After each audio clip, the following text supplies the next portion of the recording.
Awesome. So everybody, welcome to the Team Fearless call. I want to thank our guests who came on today to hear this amazing lady we have speaking today.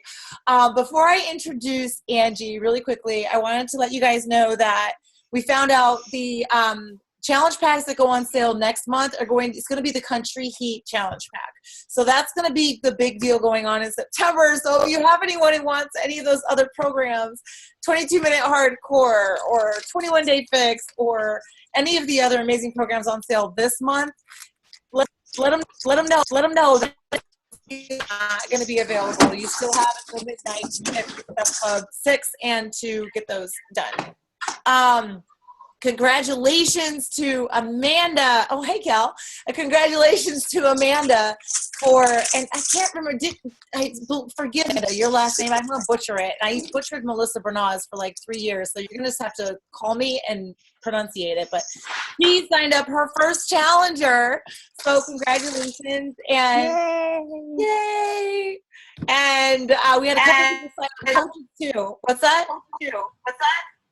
Can everyone mute yourselves real quick? There we go.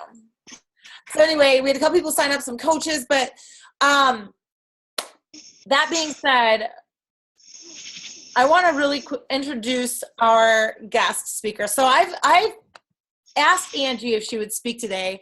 And at first she's like, well, what am I going to speak on? Because she looks at herself. She's like, well, I'm doing what I need to do, but I'm just an Emerald coach. Let me tell you what, there's no such thing as just an Emerald coach. Anytime we affect the lives of others and we speak life into others, we are breathing life into others. We're showing people that they are loved and that they belong. And I'm going to tell you what, when I met Angie, my first impression, it wasn't my impression of her. It was my own mental image from growing up as a homeschooled girl, knowing she was a homeschooled mom of 9, was that she was going to be this boring homeschool mom, but then she reached out to me about a challenge group and I was like, okay, that's great. I'll get to know this mom. And the more I got to know Angie, the more I really fell in love with her as a friend because this lady does the hard things. Anytime she comes up, meets with the challenge, she's like, okay, just tell me what to do. I'll do it. I'll get it done. And there's never that sense of, oh, I can't do this. I can't, but it's a constant tackling of what's next. And then whenever I have heard team member after team member talk about how they have reached out to Angie for advice on this or that. And she has always given the good advice. They've asked for help to stay on track. And she has been in touch with them every single day saying, hey, did you get your workout in? I have never seen anyone as on top of things and organized as Angie is. And even though you have these 9 kids and you're homeschooling and you're doing all this stuff, you are affecting change in the lives of others. And I see it on our team. I see it in every team member that's like, oh my gosh, I love Angie. I mean, that's what everyone says. So I asked her to get on and talk about doing the hard things and speak straight. Don't be soft. She'll tell you, you can do it. Just go do it. And that's sometimes I think what we need, because too often as women, we just want to embrace everyone and say, it's okay. Don't worry about it. But sometimes we need someone to say, hey, suck it up. Put on the big girl pants and get it done. So without any further ado or whatever, I am going to turn it over to Angie Bradley. And I'm just going to say, be yourself, because you're amazing, okay? Share your story. We're all excited to hear it. And guys, if you have any questions while Angie's speaking, go ahead and throw them in the chat, because we can answer questions at the end or whenever. But go ahead and just have your conversations in the chat as we're going along. So, Angie, it's all yours. Great. This is not my idea of something that's fun to do. So this is like one of those do hard things for me things, because I am not a motivational speaker and this is not my gig. So I'm more of a get stuff done kind of girl.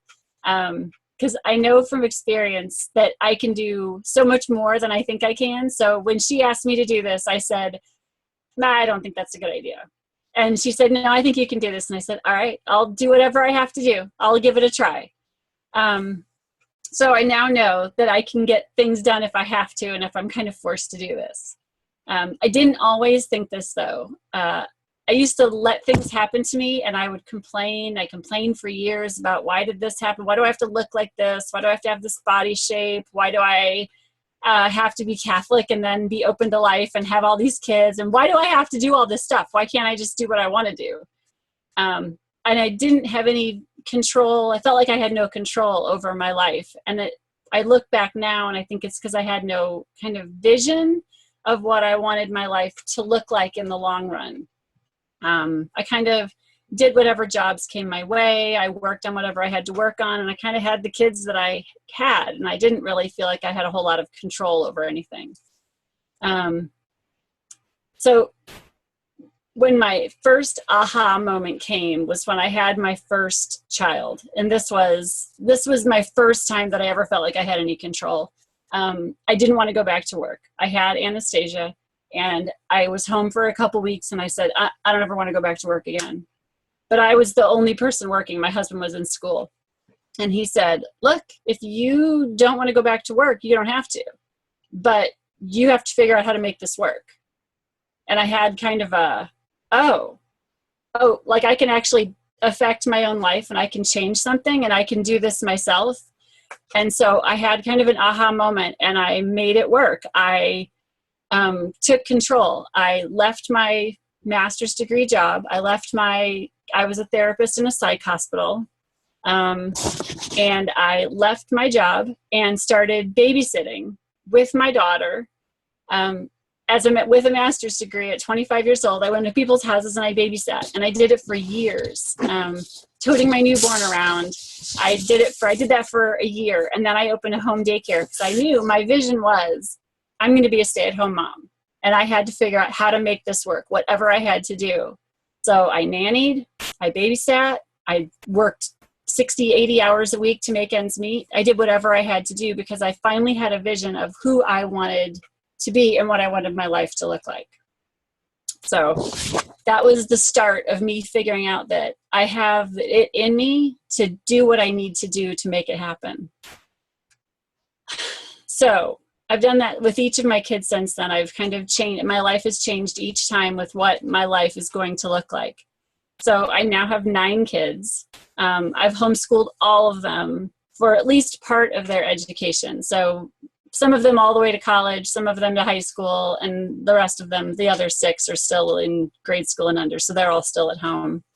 And people say to me, oh, it must be so hard to homeschool all those kids. I'm like, this is my life. This is my vision. This is what I want. So it's not as hard because this is my joy. This is what I've always wanted to do, is to be home with them. So it might be hard, but it doesn't seem hard when it's everything you want. So if I have a vision of what my life is going to look like, then whatever seems like it's going to be hard or what looks like hard from the outside, it isn't hard to me because it's like, okay, I just buckle down and I do the next thing because that's what I have to do. So when my oldest, Anastasia, the one who I stayed home with, moved out to go to college, I kind of felt like I needed to make some sort of a change. And so when I was 7 months pregnant with my 9th child, I decided to become a Beachbody coach. Exactly an opportune time to be a Beachbody coach. I was a little busy, but I wanted to kind of go back to being able to help people. And this was kind of the way to do it for me. This was my way of being able to stay home and affect people in their houses and in their families and in their lives, because that's what I always wanted to do. Ever since I was like grade school, I wanted to be able to work with families and work with kids and make them feel safe and happy in their houses. So this was my chance. This was kind of like my vehicle to be able to live that vision and later on. So now that kind of is what gets me up in the morning, is that, oh, I might be able to help somebody else out today. This might be my day to help one more person and affect their life and their family and help them feel safer and help that mom feel more happy. So I had a lot of hang-ups with Beachbody in the beginning. I didn't want to drink Shakeology. I didn't want to post selfies in challenge groups. I didn't want to do videos. Oh my gosh, no way. I did not want to. I was worried what my friends would say with all my posting on Facebook. I didn't want to post on Facebook. I didn't want my friends to unfriend me. I didn't want to do any of that stuff. I didn't want to bother people with my daily life because that's what I felt like it was going to be. But what I found was that people respond to all of those little things in my life. They have those little things too, but don't know how to share them or who to share them with. So when I post them, I get a chance to connect with everyone. All of that stuff that I always wanted to do. So Michelle would say, you need to post 3 times a day so that people can see what your life is like, so they can see who you are. And I'm like, I don't want to do that. 3 times a day seems way too much. And now I see why to do that. So she said to do it, and I was like, I don't want to do that. And I went heads down and I did it anyway, even though I didn't want to. And I did my 3 times a day, and I posted what I was supposed to post, and I did the things I was supposed to do, even though I didn't want to, because I knew that it was in the long run going to be better for me, and I could do this. I just had to get past myself. So, because I have done all these posts, now I go out to church, or I go to the grocery store, or I go to, the gym sometimes, wherever I go. And people come up to me, oh, I saw your post. That was so funny. Oh, I saw your post. I really could relate to that because I never can figure out what to make for dinner, or I never can figure out how to take care of my kids, or I didn't know what kind of program to use for homeschooling. So I have found a way to connect with people across the country in a way that I never would have been able to do before. So Facebook has eventually, and Beachbody has become almost like a mission field for me, like an ability to reach out and connect with people that I never knew needed to have connections, and that I never knew I needed. So it's become this way to bring people together and connect with them. And it was all because I had to do all of these hard things that I didn't want to do. I didn't want to do any of it. So they get a glimpse of my big and crazy life, even though I didn't want to share it in the first place. And it was hard then, and sometimes it still is. Like, I did a live video tonight. Kids were screaming in the background, and I'm chopping up lettuce for dinner, and it was hard. And I told the kids to be quiet, but they didn't. And it was my life, and I shared it, and I had a lot of people comment on it, and it's what everyone's lives look like. It's just being able to put it out there sometimes is very hard to do. And I understand that, and I completely get it, and it's still important to be able to do that for everybody. So I have a part of every day kind of devoted to different parts of my vision. So I'm a homeschooling mom. So part of my day is homeschooling. That gets a big chunk of my morning, because that's why I do what I do. So I can stay home with my kids and help other people while they're doing it. But part of this I can do hard things thing comes from homeschooling, because when my daughter, who was 11, was doing math last year, she would cry and cry and cry.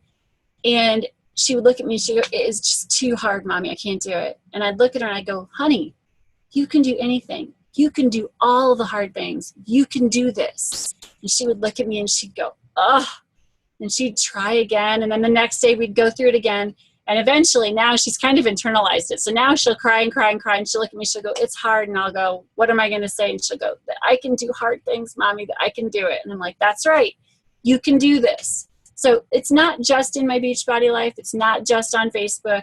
This is kind of my mantra in my life. This is what I do with my kids. It's what I say with my husband. Will say, I can't, I don't want to go for a run tonight. I'm like, I don't care. Get out, go run, go do the hard things. So I'm hoping that my kids will internalize this, as well as anybody that I kind of come in contact with. So she now knows. She keeps it in her head now. So tonight we were doing math and she started crying, and I was like, "Oh no, you can do this." And she's like, "I know, I can do this." Okay. So that was my homeschooling part. My fitness part, in March, I decided that I was going to take control of this, and I wanted to lose some more weight. And so I thought, all right, this is what I have to do. The containers, the program, the everything, this is what it says I'm supposed to do. And it says that if I do all this stuff, I will lose my weight. Okay. So one Sunday afternoon, I wrote down all my food. I wrote down what I was supposed to do, and I put it all in front of me. And I said, Bruce, this is all I'm eating for the next 21 days. And he was like, what? I said, this is what I have to do. This is what it says to do, and this is what I'm going to do. And I did it. I worked it out. I did one whole round of 21 days. I used the containers. I didn't eat one bite of food more or less. I ate everything I was supposed to eat, and I didn't do anything else. And I lost 12 and a half pounds, 21 days. I was like, oh, look at that. It works. So it's like a testament to being able to follow the programs, do the things that people tell you to do, because they might know better than you, and kind of humbling myself to be able to realize that I don't have all the answers. I just have to follow the directions sometimes. So let's see. I do all my vital behaviors that I'm supposed to do. I work out every day, pretty much. But while I work out, since Beachbody doesn't just want us to work on our bodies, they also want us to work on our minds and our hearts. While I work out, on this side of the screen, I pull up all my videos of my personal development on the other side of the screen. So if I'm feeling like my prayer life is bad, I will watch a prayer or a catechism or something on this side while I work out on this side. If I'm feeling like I need some motivation because I've had so many people say no to me, or I'm very tired or frustrated or sad, I pull up motivational videos on one side of the screen while I do my workout on the other. Whatever I feel like I need for personal development, I make sure I get it, because I don't have a lot of time to wiggle around, but I have to get these things in to make sure that my business is working and that I'm working, that I'm not feeling bad about who I am. So it's kind of like school for mom. It's my little chance to be in school. So while the kids have their snack at 10 o'clock in the morning, I do my workout and get my personal development in, so everything gets taken care of, and then I'm a better mom for them all the way around. So let's see. When I signed up as a coach, though, I didn't think I was going to have very much to say to anyone. I didn't then wonder why people would sign up with me, but in the long run, kind of because I'm a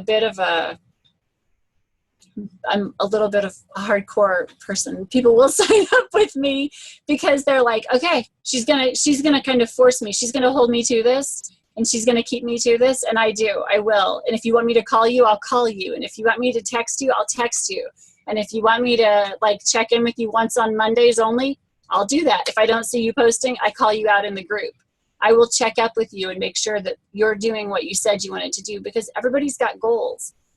So you got to make sure, I have to make sure that they're sticking to their goals. So people have signed up with me, even though I did not think that they would. So the one thing that's still a new behavior for me that I'm still trying to work on is the shout outs. I'm pretty hard on my kids and my family. I expect a lot from everyone in the house with chores and workouts and everything that they do and help around the house. There's a lot of people here and it's really loud. So I expect a lot from everyone. So the whole idea of doing a shout out every day has been very beneficial to me. Because a lot of times I just do it with my kids or my family. I will do like a little mini shout out at dinner with about one of the kids if I haven't done one on Facebook to one of my challengers or one of my coaches. I will make sure that someone gets attended to that hasn't yet, because oftentimes that's the thing that I forget. I forget to say, you're doing great, keep it up. I have a lot of get your act together and let's go. So having to try to incorporate the shout outs into my daily life has been very good. Because then other people don't feel as invisible, and that's important, because a lot of times we feel invisible when we work and we don't get noticed. Let's see. Do you have any questions so far? No? I just wanted to ask, with your with everything that you're doing and setting that balance and really creating that vision for your life and doing the things that have to get done every day, would you say that it helps you to be, are you happier in the long run? Oh yeah, I'm so much happier. When I felt like I had no control over my life, I felt like everything was happening to me. And with my vision of what my life is going to look like and what I want from my life, I have complete control. So I get up at 5 a.m. and I do my power hour then. I connect with my challengers. When I don't get it all done, I work in little 20-minute pockets during the day to try to make sure that I connect. I saw your question, Rebecca. So I try to hit these little power pockets. So I'll send one of my kids out with the baby to take a walk while the other ones are playing. And I'll say, okay, I need 15 minutes. Just walk for 15 minutes with the stroller. And he'll take her for, even if it's just around the driveway, like, because we have kind of a big driveway. And he'll walk with her for 15 minutes so that I can connect with a couple people, encourage a couple people, try to get them on the right track or get them doing what they're supposed to be doing so far that they're not getting to. So I do my power hour in the morning early.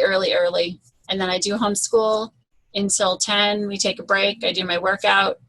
And it all just kind of flows through the day. Like it's just kind of not really a work in progress. It just kind of works like clockwork right now. Everything is working right now. It'll change eventually, but right now it's working.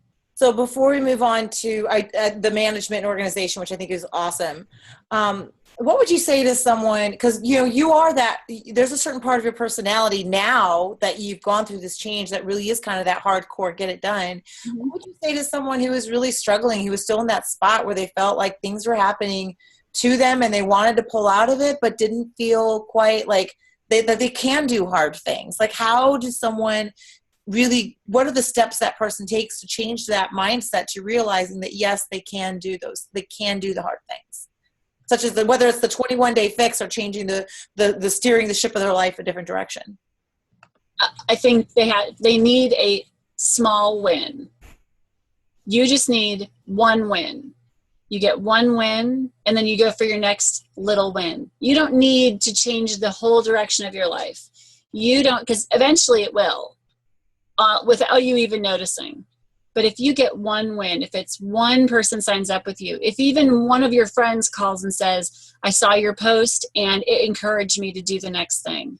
It encouraged me to eat better. It encouraged me to do this. You don't even have to sell anything. You can just, I have some people who say, you know what, I just lost 30 pounds because I saw what you were doing and I looked it up and you've been so encouraging that, and I didn't make any money off of them at all. Like I didn't, nothing. And that's okay because their lives are better. And that's really my end goal, is that I wanted them to be healthier and happier and take better care of their families doing that. So I think just one small win, shoot for something small to start with, and then it'll get bigger as your vision grows to what you want it to be. So what I would love to have, Amy, you asked what my long-term goal was. I would love to have a team of awesome coaches who are affecting change all around them in their families and in their lives, who are taking better care of their families because they're changing the legacy. They are healthier and they are all working together. That, in my mind, it gives me goosebumps to think about that. Just that people will start changing their own lives, that taking control, having those wins, doing the hard things, to not let life happen to them, but to have life be theirs, what they want it to be, that this is their life by design. That's what we have to, that's our life. We have to do that. We can't wait for somebody to change our life for us. This is our life by design. So I love that, how you speak life into others. I love that Toby Mac. I love that his little hashtag is speak life, but that's really what you do. I can say, for me, and I know that there's other people on this team who've done the same thing. I've called up Angie crying some days, feeling like my world was falling apart, and knowing that she would listen and then say, put on your big girl pants and get it done. I had to give the kids an assessment test for the end of the year, and I'd never given one before, and I was throwing a tantrum and I was overwhelmed, and she was like, go give them the test, you're fine, and sometimes we need that, but also knowing when to really do that. And you do affect change. You do that, and you do that in my life, and I see you do that in others. Now, Rebecca Huff had asked about how you manage and organize your time. And I think that's pretty awesome because you have some really cool things that you do. Someday I'll grow up to be like you. Can you talk about that a little more? Do you want me to talk about the board thing? That's up in the kitchen. I can't really talk. It's harder to see if you can't see it. That one on the wall. Well, just how do you manage and organize your time? You have a board that has all these little pockets and all these little cards that go into the pockets. It's a jewelry organizer. Did you see it, Rebecca, ever? Okay, so it's a jewelry organizer, and I have it hanging in my dining room. And it has in it a bunch of pockets, and I put in it index cards. And in the index cards, it says things like shout out. It says power hour. It says go read a book. It says do your personal development. It says do a workout. Like, I have all the things that I know I need to do to be the person that I want to be. They're in there. One of them is clean the house for 20 minutes, because if I don't, like, life takes over and it's crazy around here. So, and one of them is clean the van for 10 minutes, like stuff like that. Like, I have to get these things done every day, or like chaos creeps in because there are 11 of us. And so if I don't take care of the van for 10 minutes, it looks like someone ate an entire meal in the van the next day. So, so I have all of the things that I need to do on a daily basis, and I have them hanging on the wall in my dining room. So every time I look at my wall, I think, I don't have time to do anything. What do I have time to do? I look at the wall and I go, oh, I can set the timer for 10 minutes and clean the van, and I go do it because I need to take care of that. Otherwise it is gross. So that's one of the things that I do that kind of catches all those little pockets of time that I used to waste. I used to just, like, the kids would be playing and I would just kind of sit there, and eventually it'd be like, oh, I just scrolled through Facebook for half an hour and I wasn't doing anything. So I now do that. I do scroll through Facebook, but I call it, and I got this from another coach one time, she calls it massive love time. So when I scroll through Facebook, I think of it every time I do it now through Facebook and through Instagram. I call it my massive love time, and I will comment and like and talk about their stuff or ask them questions. And I am just trying to show them that they are seen. That's all anybody wants to do, is they want to be seen. So I show them that they're being seen, that I see what they're doing, and that they're important just by commenting. That's all you have to do. So that's become, it used to be that it was a time waster for me, and I would just lose hours of time on Facebook. And now I don't lose that time. I comment, I do as much commenting as I can, because I want those people to know that they are noticed. So, and that falls into my kind of being a counselor and being a therapist, because that was part of people come into counseling because they're not being heard, they're not being seen, they don't know how to manage that. And so I can do that. That's not hard to do. Anybody can comment and say, your haircut looks beautiful. So, let's see. I'm about done here. I've gone through most of it. So my vision in the long run is that I want moms and families to know that they're important, that they matter, and that they can do all of these hard things too. Because if I can do it, and if I can show them on Facebook and Instagram that I can manage all this stuff with 9 kids and homeschooling and all the crazy in my life with sports and everything, that if I can do it, really anybody can do it. I am no one special. I'm a homeschooling mom from Indiana, and that's just, you can do it. Anybody can do it, and you can do it joyfully like I do. So, and that's your thing, and that's your fit and joyful. And you are extremely joyful and competitive, because she totally like whipped my butt in Fitbit. That's right. Weekend, like crazy. So I whipped Amy's butt too. You whipped up. Amy was in there. Amy was in a different one. So, does anyone have any questions for Angie before we wrap it up? Hey, I kept it to the 30 minutes. All right. You did. I knew she was worried she doesn't have anything to say. It's so funny. Oh, meal plan for the entire family. Any good tips? Oh, I just redid all of my meal plan stuff, and I am now doing 4 days a week where we do the same thing every week. So Sunday night we do the same thing, Monday, Tuesday. Oh, no, Thursday and Friday. I only cook new meals on, oh no, Wednesday, Thursday I cook new meals. Every other night of the week is set. So do you want me to tell you what those are? Yeah, I can post a picture of my board. It's a jewelry holder. Yeah, what are your meals that you're cooking? They're not super healthy, but they're kid friendly. Seriously. I eat Here's my funny Snapchat face so I can give you that. Seriously. What are you thinking? I mean, sausage and potatoes on Sunday. We have noodles on Monday, or pasta, which I use spaghetti squash. We have Taco Tuesday. Friday is homemade pizza. Saturday is grill. We grill stuff. And so Wednesday and Thursday, I have to make up meals. So those are usually healthier. But at least I get the whole family to come to the other 5 meals. My teenage boys, they don't like to come to meals that they don't know anything about. So they don't like to come on Wednesday and Thursday, but they'll come the rest of the week. Oh my gosh, that's hilarious. That's hilarious. Awesome. And as a team too, we're going to be coming up with healthier meals for big families. That's something Kelly and I have talked about, trying to create a recipe book so that, because we have a lot of big families that we work with that are on our team or that we are in our challenge groups. So what I want to ask you to do on that note, since we're here, when you create a nice big healthy meal for your family, and it's a big family meal, can you please share that in Team Fearless?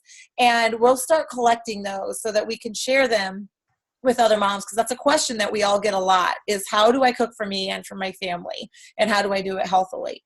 So and there's a lot of really cool tips for that, such as zoodles instead of noodles and stuff. So that being said, Angie, thank you for coming on and sharing. That was it's amazing to hear your story, but it's true that we can do a lot more than we think we can.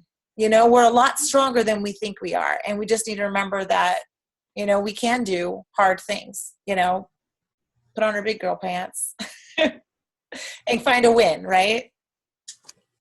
Yep. Right? All right. Awesome. All right, guys. Yeah, I know. See, Kelly said, everyone who Angie's helped, raise your hand. So if you have any questions for Angie, you can either private message her, post in Team Fearless or challenge group. But thank you for sharing your story, and thank you for sharing with the rest of us. You have so much value that you add on a daily basis. So you are definitely living your purpose and living your vision, and we are so grateful for you. So guys, thank you for coming. Thank you for our guests. Andrea, and I don't know if Lindy hopped on. Lindy was going to hop on as well, although she's technically a coach now, so yay. All right, guys. Thank you for coming. We will see you next week. I think we have another guest speaker next week, and we can also invite friends to this one. Guys, this is amazing. This lady has special certification and degree in the pelvic floor and diastasis. So she knows how to specific exercises and things that we need to do in order to heal those areas. She actually does sonograms. She does all these things that she knows exactly how to help this. So she's going to come on to our team call. I asked her because we have so many moms that have had a million kids, and we have these problems. The diastasis, yes. I don't know if it's called a pelvic PT or not. She actually will do a sonogram. She can tell you where your pelvic floor is. She can tell you about your diastasis, and then she can give you specific exercises to heal that over time. And she said there's pretty much, she's not I don't think she's run into very many cases where she couldn't help. So be sure to share that in your challenge groups, because we want to help as many women as possible with that issue, because nobody likes to do a jumping jack and pee. How many of you have done that? So exactly. So I'll get the information on that soon. Anyway, thank you guys for coming. Have an amazing night. It's always great to see your beautiful faces. Night.